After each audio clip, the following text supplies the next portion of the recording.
కాకినాడ మాజీ ఎమ్మెల్యే చంద్రశేఖర్ రెడ్డి తనదైన స్టైల్లో రాజకీయాలు చేశారు. గత 5 ఏళ్లలో తనకున్నటువంటి పవర్ను అటు జన సైనికుల మీద, అటు ప్రతిపక్ష పార్టీ తెలుగుదేశం పార్టీ మీద కూడా చూపించారు. జనసేన కార్యకర్తల మీద దాడి కూడా చేశారు. వీరనారి పేరుతో జనసేన కార్యకర్తలు, మహిళా కార్యకర్తలని పెద్ద ఎత్తున అటాక్ చేశాడు చంద్రశేఖర్ రెడ్డి. జనసేన నాయకులు కాదు కదా, ఆఖరికి పవన్ కళ్యాణ్ కూడా కాకినాడలో అడుగు పెట్టనివ్వనని శపథం చేశాడు. తనమే పోటీ చేసి ఎవడు గెలవలేడని కూడా సవాల్ విసిరాడు చంద్రశేఖర్ రెడ్డి. కానీ రోజులు మారతాయి, అదేవిధంగా పరిస్థితులు మారతాయి. రాజులు నేలబడతారు, నేల మీద ఉన్నవాడు రాజులు అవుతారు. ఓడలు బళ్ళు అవుతాయి, బళ్ళు వాళ్ళు అవుతాయి. అలాగే చంద్రశేఖర్ రెడ్డి మాజీ అయ్యాడు. అక్కడ తెలుగుదేశం పార్టీ అధికారంలోకి వచ్చింది. రూరల్లో జనసేన గెలిచింది. ఎంపీగా జనసేన పార్టీ నాయకుడు కూడా ఎంపీ అయ్యాడు. ఇప్పుడు పవన్ కళ్యాణ్ ఆ పక్కన ఉన్న పిఠాపురంలో ఎమ్మెల్యేగా గెలిచి ఏకంగా డిప్యూటీ సీఎం అయ్యాడు. అంతటితో ఊరుకోలేదు. ఇప్పుడు పవన్ కళ్యాణ్ చంద్రశేఖర్ రెడ్డి తన మొత్తం ఉన్నటువంటి వ్యాపార సామ్రాజ్యంపై దాడి చేశాడు. అది ఎలాంటి వ్యాపార సామ్రాజ్యం అంటే, దాదాపు గోదావరి జిల్లాల్లోనే అతిపెద్ద మాఫియా బియ్యం మాఫియా. దానికి హెడ్గా చంద్రశేఖర్ రెడ్డి వ్యవహరిస్తూ వస్తున్న చాలా సంవత్సరాలుగా. సో ఇప్పుడు చంద్రశేఖర్ రెడ్డి చేస్తున్నటువంటి అక్రమ రవాణాపై దృష్టి పెట్టినటువంటి పవన్ కళ్యాణ్ చంద్రశేఖర్ రెడ్డికి షాక్ ఇచ్చారు. ఆ షాక్ ఏంటంటే, ఇంతవరకు బియ్యం కుంభకోణాలు అంటే రేషన్కి సంబంధించి, లెవీలకు సంబంధించి ఏదైనా అక్రమ రవాణా జరిగితే 6A అనే కేసు ఒకటి ఉంటుంది. ఆ కేసు మాత్రమే నమోదు చేసి వదిలేస్తారు. దానికి కేవలం ఒక్క రోజుల్లోనే బెయిల్ వచ్చేస్తుంది. ఒక్కొక్కసారి ఎంఆర్ఓ ఆఫీసులో ఫైన్ కట్టి కూడా వచ్చేయచ్చు. అంత పెద్ద ఎన్ని కోట్ల రూపాయల బియ్యం అయినా సరే కేవలం చిన్న శిక్షతో సరిపెట్టుకుంటూ వచ్చేస్తూ ఉన్నారు. దీని మీద చాలా రోజులుగా కంప్లైంట్స్ కూడా ఉన్నాయి. ఇప్పుడు తెలుగుదేశం పార్టీ, జనసేన, బీజేపీ నేతృత్వంలో వచ్చినటువంటి ఆంధ్రప్రదేశ్ ప్రభుత్వం మొన్న జరిగినటువంటి కేబినెట్ సమావేశంలో ఒక నిర్ణయం తీసుకుంది. ఆ నిర్ణయంలో మంత్రి ఒక ప్రపోజల్ చేశారు. ఆ ప్రపోజల్ ఏమిటంటే, కోఆపరేటివ్ మినిస్టర్ చేసినటువంటి ప్రపోజల్ ఏంటంటే, ఈ బియ్యం అక్రమ రవాణా దొరికినప్పుడు దీని మీద టాడా కేసు కింద వాళ్ళపై కేసు నమోదు చేయాలని ఒక ప్రపోజల్ పెట్టారు. దాన్ని డిప్యూటీ సీఎం కూడా దాదాపు ఓకే చేశారు. ఇంకా ఇది జీవో రూపంలో బయటకు రావడమే తరువాయి.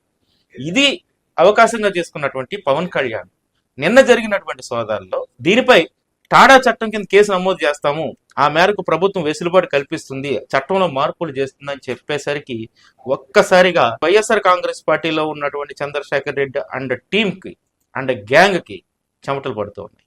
ఇప్పుడు ఎవరి మీద ఈ టాడా కేసు నమోదు చేస్తారో చూడాలి. చంద్రశేఖర్ రెడ్డి మీద నమోదు చేసి పవన్ కళ్యాణ్ తన పవర్ ఏంటో చూపించుకుంటాడా, లేదు చట్టం, రూల్స్, నిబంధనల పేరుతో ఏదో ఒకరిద్దరి మీద నమోదు చేసి పక్కకి వెళ్ళిపోతారా? ఇప్పుడు ఈ ప్రశ్న అటు పవన్ వర్గాన్ని, ఇటు చంద్రశేఖర్ రెడ్డి వర్గాన్ని వేధిస్తూ ఉంది. చూడాలి. అంటే ఇంతకుముందు చంద్రశేఖర్ రెడ్డి లోపాయికారిగా కాకినాడ ప్రజెంట్ ఎమ్మెల్యే కొండబాబుతోని, రూరల్ ఎమ్మెల్యే నానాజీతోని, పవన్ కళ్యాణ్తో కూడా ఒప్పందం చేసుకున్నారు. తన జోలికి రావద్దు, దానికి తగినటువంటి ఏర్పాట్లు చేసుకుందామని ఒక రహస్య ఒప్పందం జరిగిందనే ఒక వార్త కాకినాడలోనే కాదు ఆంధ్రప్రదేశ్ మొత్తం గుట్టు చప్పుడు కాకుండా నడుస్తూ ఉంది. సో ఇప్పుడు పవన్ కళ్యాణ్ అటాక్ చేసేసరికి అది నిజం కాదేమో అనిపిస్తుంది.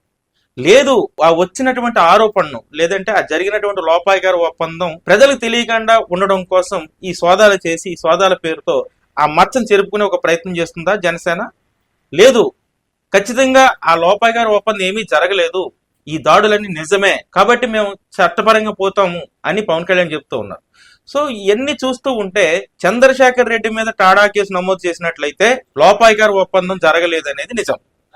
లేదు, టాడా కేసు నమోదు చేయలేదు, మామూలుగానే రెగ్యులర్ గా 6A కేసు నమోదు చేసి వదిలేశారు అంటే లోపాయికార ఒప్పందం మీద చాలా మందికి డౌట్స్ వస్తాయి.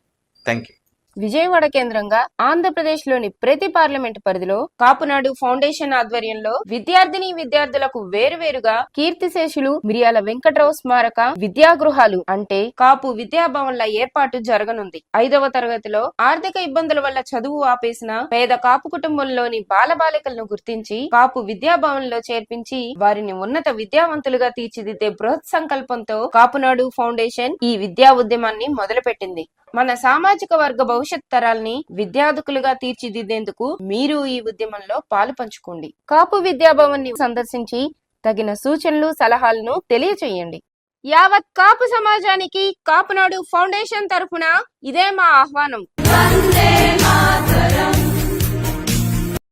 Please subscribe our channel.